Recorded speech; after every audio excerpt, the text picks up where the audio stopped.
Hello and welcome back to the Good 5-Cent Cigar Newscast. My name's Alexa Potamianos. Thank you so much for joining us. Coming up this week, Campus Recreation's fall kickoff event, a look into Peckham Farm, the semester's very first edition of the Ronan Report, and as always, stay tuned for your Rhody Sports Corner.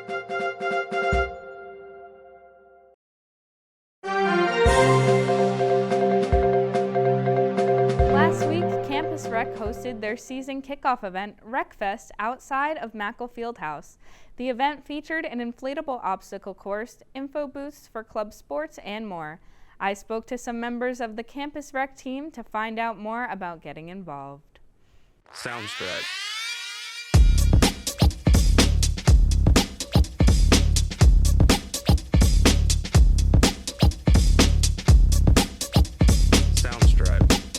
Recfest is a great way to see everything that our recreation department has, from club sports, intramurals, to just, some can jam and cornhole. There's a lot going on. Whether or not you love sports, you kind of like sports, you don't play sports at all, I think Campus Rec has a lot of ways for people to just stay healthy and happy, and it's a good thing.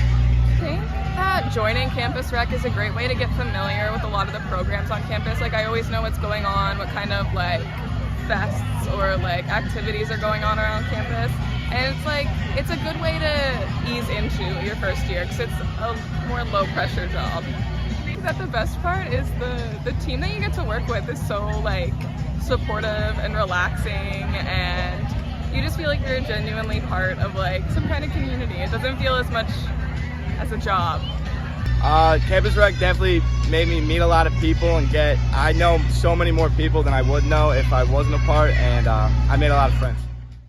Peckham Farm, just across from the Keeney lot, is home to many different animals that are raised here as part of the animal science program. The cigar's own Lucas Masiello took a trip down to Peckham to find out more. My name is Zoe Ndanye. I am a sophomore here at URI, and my major is animal science, and I basically found myself here on the farm through that major. A lot of fun that I've had, especially working with the animals here and just getting to know the people who work here as well. So the Peckham Farm is pretty much a research/academic place here on campus where our animal students come here to pretty much get their hands-on learning with a lot of the farm animals that we have here, and pretty much just go into thinking about what they want to do in the future and working with animals, so it gives them that opportunity to do that. My day here would usually be a class. I would have one of my labs here, an animal science lab. Pretty much we'd meet right over there, that building, and we'd pretty much first kind of talk a little bit about what we're going to do that class, and then after that we'll probably come out here and kind of talk with the animals and pretty much work with them as well. So the kind of work that we do with the animals, it depends on whatever class is going on. So sometimes, I remember in my first year, and we came here to the farm, one of our classes was with the sheep, and we got to learn about how they eat, how they digest, and all that good stuff. And another one was with the chickens and how we herd them as well, and kind of took them through obstacle courses, which was really cool to do. My favorite part about working on the farm has to be getting to work with the pigs. I know pigs are a very niche market. A lot of people don't necessarily mess with pigs, but I love pigs. I think they're the cutest things ever, and they're just a lot of chaos, and I love that a lot. Ooh. The trickiest part about working with animals is that, first of all, these aren't your animals, so you have to make sure that you have the most respect, especially in the farm. I guess the trickiest part would be knowing that sometimes you can make mistakes, especially when it comes to working with the farms and how new we are with working with them. But once you get to know that, and now that I'm in my sophomore year, it's a little easier for me to do that here.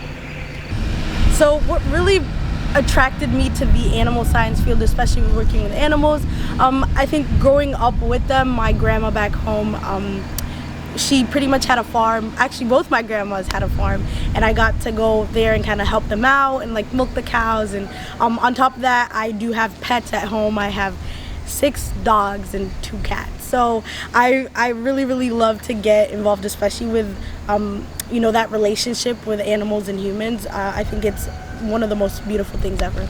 What I want to do when I graduate is what I want to do is actually go to vet school and continue education there, and then finally get that doctor title and pretty much work with animals and other vets. But I'm not sure whether I want to do small animals or maybe go into wildlife, because I am from Kenya and I love safaris, and getting to work with that would be absolutely incredible. The stuff that we're kind of doing this semester, or from what I've started, especially just because the semester started, I'm in my anatomy and physiology class here at the lab. So it's pretty much getting to know a lot about the animals' bodies, and whether it's, directions, how we treat them, which way we lay them when we treat them, just kind of doing all those type of things, especially with, when it comes to vet stuff. That's pretty much what we're looking at this semester. And a lot of my classes are either going to be chem and math and physics, all those STEM classes. So that kind of helps a little bit. So what my friends really think about the farm, usually they'll ask a couple questions like, okay, so what do you do there? And I have to explain my favorite thing that I kind of talked about, especially last semester, was that taking the chickens through like an obstacle course. That was really fun. But I know it is kind of tucked away, so a lot of them don't necessarily come here, but it is such a cool place. I like to come and bring my friends once in a while to kind of show them the sheep, the pigs, the chickens, and pretty much just show where I spend some time here on campus. Do you have any words of advice you give somebody that's interested in this field, maybe thinking about taking the class? I do. So maybe some words of advice. The field of animal science can be a little bit challenging, especially when you're going into the vet aspect of it. What I would say is, if you're very passionate about it, go for it, because that's really the only way that you can actually find that success here with vet school and with vet stuff as well. It is a really tough world for vets. I know the world is suffering a vet shortage, but they make it very hard for us to actually go into vet school. But if you're really passionate about it and putting your all into that aspect, I think honestly you can go wherever the world takes you. With September well on its way and fall fast approaching, Ronan Himelrick took a look back on URI students' favorite summer memories in the first edition of the Ronan Report this semester. Welcome back, Rhody. Let's figure out what these Rams' favorite memories are from this summer on the very first edition of the Ronan Report for the fall 2023 semester.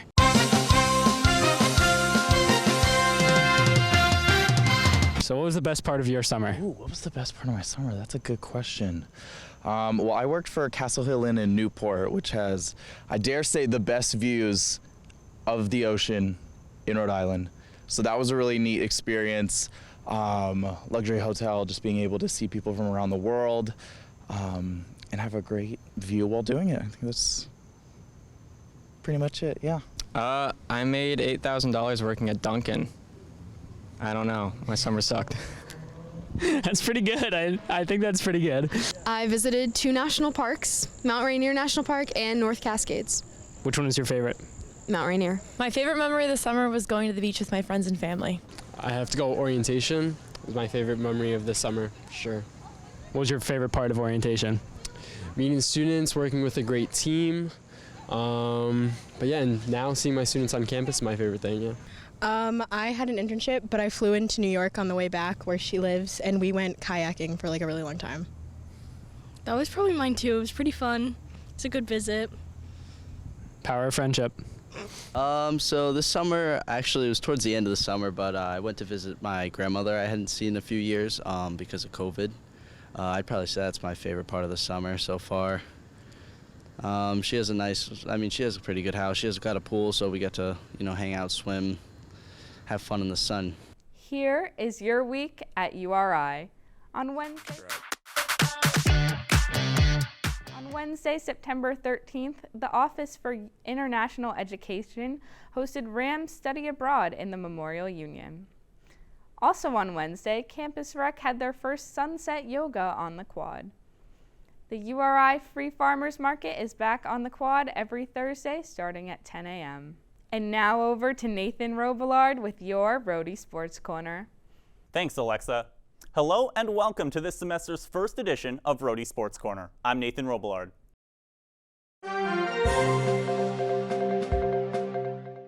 Rhody women's soccer kicked off the week on Thursday, welcoming Wake Forest to the URI Soccer Complex on Mental Health Awareness Night. I was fieldside with the story. I'm here outside the URI Soccer Complex where just last night the URI women's soccer team fell to their 4th loss of the season in a 3-1 defeat to Wake Forest. Perhaps more importantly though was the celebration of Mental Health Awareness Night, celebrated by both teams through the wearing of green warm-up shirts. Yeah, I mean, I think it's a huge topic right now, and obviously, like, sports in general, and particularly soccer, have been very much, unfortunately, affected by it. So I think it's good that we have that conversation and we take the stigma away, that we encourage our players to speak up when something's going on, and that we can find the resources for them. Unfortunately, a lot of it's kind of suffering in silence, you know, so, I mean, but learning kind of signs of it and all that kind of stuff, that education piece is huge. But, I mean, it's a huge cause, especially, obviously, in the college environment as well. The game stayed tied through the first 22 minutes, but it was eventually the visitors that struck first, scoring twice in the space of 78 seconds to take a quick 2-0 lead over the Rams.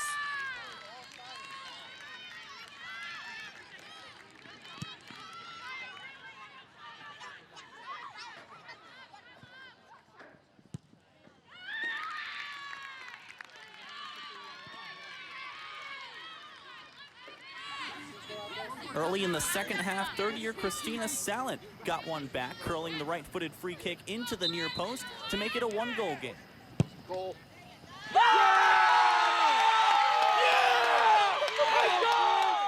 Well, it feels great, but I mean, I can't score 3 goals, but we are 4-3 losing.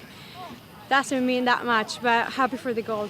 I think is, you know, even in the first half, we had stretches where we had the game, we were creating stuff, right? And 2 unfortunate goals, obviously we could have cleaned up a little bit here and there, but like we could play with this team. And that's what we're trying to get across. Guys, we just need to go play, have some fun.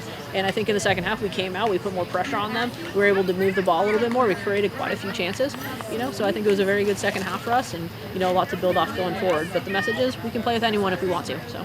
Ultimately, it was the visitors who had the final lap, scoring with just over 20 minutes left to confirm the 3-1 win. I mean, all total, we've outshot the teams we've played. You know, other than this game, no more than 1 goal has been scored on us all, you know, all fall, a lot of ties and stuff like that. We have a lot of injuries in our offensive line. Like 5 forwards are out, 4 of them right now are out for the season. So obviously we've had to kind of makeshift our front line and get some players up to speed, especially freshmen. They're doing well, you know, but they're freshmen and they're learning kind of on the fly. But they're doing well. But I mean, again, the record I don't think shows kind of the quality we have, given kind of the certain situation. But I think going in, we're in a good spot. I think going into conference, we do a lot of great things. You know, we just got to keep it going. For the good 5-cent cigar from the URI Soccer Complex, I'm Nathan Robillard. URI football opened their CAA conference slate this week, welcoming Stony Brook for their first ever Friday night home game. For more on the game, here's Peter Gigliotti.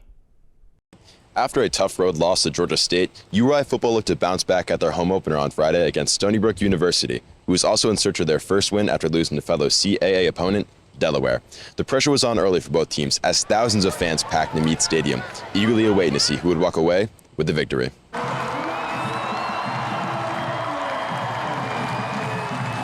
Both teams looked to make a statement in front of the large crowd, and it wouldn't take long for Rhody to do just that. As on Stony Brook's first offensive drive, URI defensive back Jordan Colbert made a leaping interception to set the Rams up at their own 18-yard line.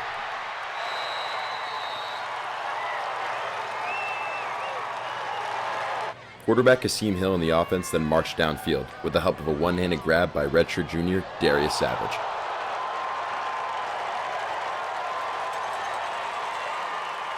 Savage then finished off the drive with a 13-yard touchdown reception to make the score 7-0. Stony Brook answered quickly, mounting a long drive of their own. They finished strong with a 5-yard rushing touchdown from redshirt freshman Johnny Martin III.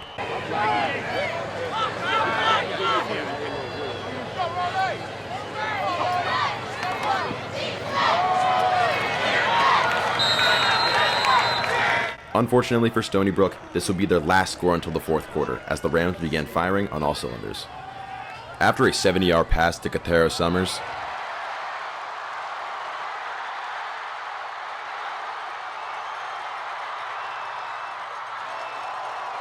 Followed shortly after by a 4-yard rushing touchdown from Jaden Griffin, the Rams quickly regained their lead, making the score 14-7. After the Rams defense forced a Stony Brook punt, Hill threw a 70-yard pass to redshirt freshman Marquise Buchanan, this time for a touchdown. None of this would have been possible if it weren't for the dominant defensive performance from the Rams, who only allowed 281 yards of total offense, forcing 2 fumbles and an interception through 4 quarters. That's what I love to see. I think that our key for, completing our mission is going to come, on the defensive side of the ball. We got guys that are in there battling. I looked over before the game. I said, "Damn, Stony Brook's a big team. They look pretty physical and good, but so do we. We play hard." Rhode Island's defense wasn't done yet, though, as a heads-up play from Jordan Colbert would net the Rams another touchdown, extending their lead to 28-7 late in the second quarter.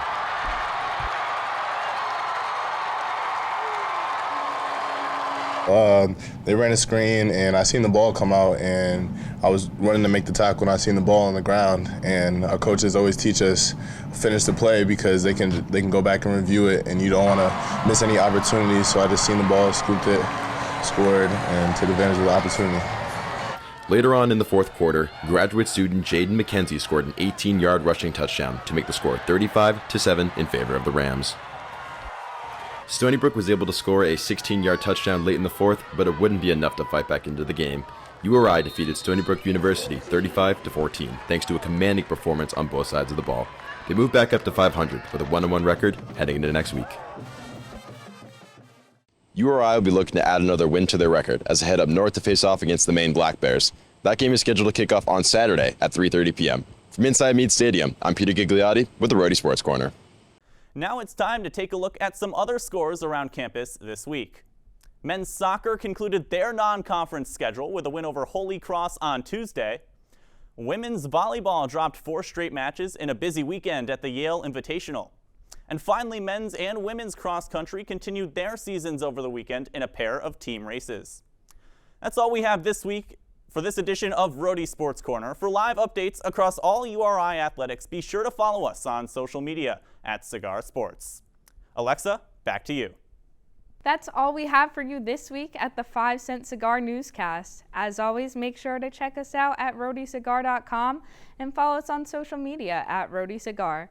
From Kingston, Rhode Island, I'm Alexa Potamianos. Have a great week, Rhody.